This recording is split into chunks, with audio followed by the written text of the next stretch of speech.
Assalamualaikum everyone. Thank you so much for joining us in today's individual review, where we will take books from our collection here in the NHST library, in the TCA's central headquarters library, and I just share a couple of my opinions, a couple of my aspects in it, and we then just leave with a couple of closing comments in it, keeping in mind the circumstances of the country and acknowledging that yes, there is a significant amount of work to be done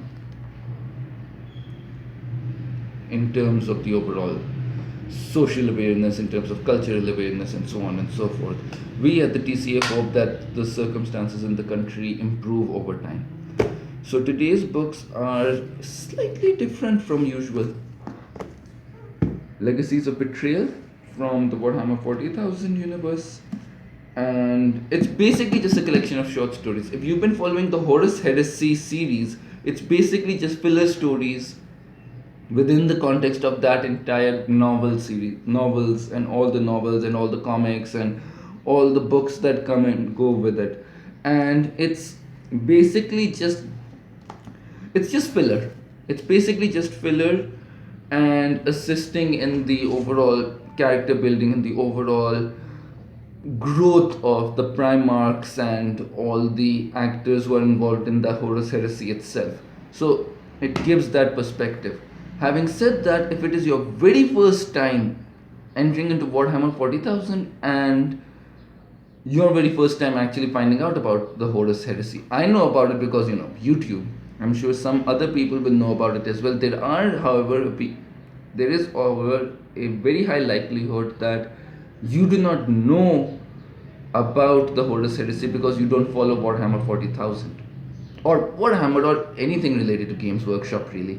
So it is a good introduction. It sets your curiosity just enough that you want to actually follow up on what is being talked about and what is being shared and what is being taken into account essentially.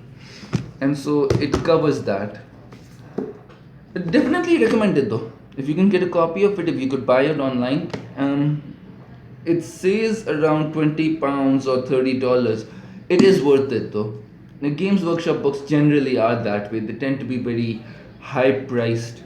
However, if you could get this in an ebook form, which is around $2-3, maybe $5, then that is also worthwhile as well, whichever you prefer. The second book though, The 100 Greatest Retro Games, it was published sometime in 2019. This was published in 2019, and it covers fundamentally it covers all the games which really defined a generation. So it covers those games right up till 2010, 2011 as well.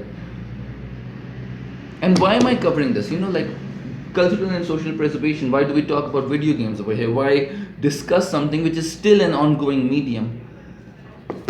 The same reason I talked about James H. Gensey, this review that we actually did a while back actually. And the same reason I talked about the whole archive.org argument. And it's basically that these retro games, they are dependent on medium in order for them to be accessible. Now, cuneiform was written on a medium of stone, and yet nowadays no one writes in stone. No one actually has the capacity to be able to chisel all their thoughts and all their scribbles and everything onto stone itself. So keeping that in mind, the medium, which is the electronic medium specifically, it is growing, it is expanding, it is becoming convenient, but everything associated with the prior technologies, which was associated with the prior systems in place, right? They're degrading over time. And the thing with technology is, and especially when we talk about video game technology, as time progresses, these outdated technologies become much more difficult to preserve, especially in hardware form, especially in its proper in the flesh, in the state, so to speak, form of of utility. So basically, if you want to use a Windows 98 machine from the era, in the actual era, the stuff is already expensive as is, because very few machines from this particular era are functional now.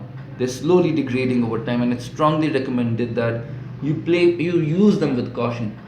The other option is that you use virtual machines, but virtual machines, since I've used virtual machines myself, I've actually installed Win98 and MS-DOS and so on.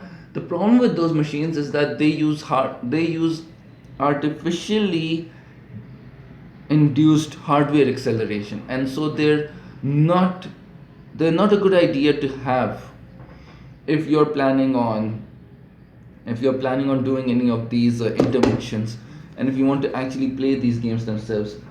So in that context, this book, just like these games, is an artifact of its time, and it emphasizes that, because it gives the interviews of the correct people who were actually involved in the series, in each specific important series, in each important in each important aspect.